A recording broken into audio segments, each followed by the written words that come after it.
Decision लिया, उस पर क्या तबादलों पे हल हो सकता है? देखिए, दो चीज़ें इसके अंदर मैं कहना चाहूँगा। पहली बात तो ये कि इस वक्त आलमी मंडी के अंदर कीमतें बढ़ी हैं, इसमें कोई शक नहीं है, लेकिन अभी तो वो महंगा तेल को पाकिस्तान में आया ही नहीं ना। अभी तो उन लोग खुद हुकूमत ने बताया था हमें कि 4 हफ्ते के स्टॉक्स मौजूद हैं, तो महंगा तेल आया नहीं है, सिर्फ आलमी मंडी में कीमत बढ़ी है और आपने कीमत बढ़ा दी। और दूसरा, अगर वो ये कहते हैं कि उनके पास इसके अलावा और कोई चारा नहीं था, तो भाई फिर ये 105 रुपए फी लीटर जो पीडीएल लिया जा रहा है वो तो आलमी मंडी आपसे नहीं ले रही ना। और बुनियादी एक मईशत का भी असूल है कि जब मुश्किल वक्त आता है मईशत में, अवाम के ऊपर जब बोझ बढ़ रहा होता है तो टैक्स कम किया जाता है, जब जरा खुशहाली आती है तो टैक्स बढ़ा दिया जाता है। अब यहाँ पे इतनी सख्त मुश्किलात पहले ही और जंग की वजह से मुश्किलात बढ़ने वाली है, सबको ये पता है। इस माहौल के अंदर टैक्स के अंदर इजाफा करना तो बिल्कुल जुल्म है और मईशत के बुनियादी उसूलों के खिलाफ है। लेकिन अगर आप हुकूमत में आए ही ना हो वोट लेके अवाम के, तो फिर आपको क्या फिक्र है कि अवाम के साथ क्या होता है? अच्छा सर, आपको याद होगा उसका जो कहती थी कि 12 रुपए पेट्रोल जब आप लोगों ने बढ़ाया था कि कोई शर्म होती है, कोई हया होती है, कोई आप भी उनको शर्म हया याद दिलाएंगे? वो इसलिए हमसे ये कह रहे थे, मुतालबा था तो उनका सियासी बयान, लेकिन मुतालबा इसलिए कर रहे थे कि उनको पता था कि हमें शर्म भी है, हया भी है।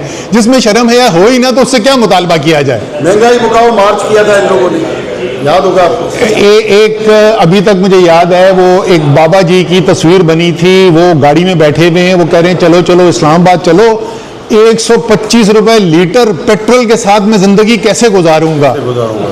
अल्हम्दुलिल्लाह उनसे बाबा जी से पूछें 325 में क्या हालात है। सर, अगर आप फाइनेंस मिनिस्टर होते हैं तो इस तमाम तर सिनेरियो में और अगले दिनों की फोरकास्ट है, उसमें आप क्या डिसीजन? देखिए, जैसे मैंने पहले अर्ज किया ना, और ये मैं सिर्फ ये अब जुबानी बात नहीं करूँगी क्योंकि हम हुकूमत में नहीं है, जिम्मेदारी नहीं तो कह दो। मैं तो आपको मिसाल दी जो हम कर चुके हैं कि जिस वक्त कोरोना के बाद तेजी से आलमी मंडी के अंदर कीमतें बढ़ी क्योंकि लोग मुश्किल के शिकार थे पहले से और तेल की कीमत $100 से ऊपर चली गई, तो अवाम पे बोझ कम करने के लिए जो टैक्स था पेट्रोल के ऊपर, डीजल के ऊपर, उसको हम कम करते गए। और एक वक्त यह आया, मुझे आज तक अच्छी तरह याद है, मैंने प्रेस कॉन्फ्रेंस की थी और बताया था कि जी आज हमने पेट्रोल के ऊपर टैक्स 0 कर दिया है।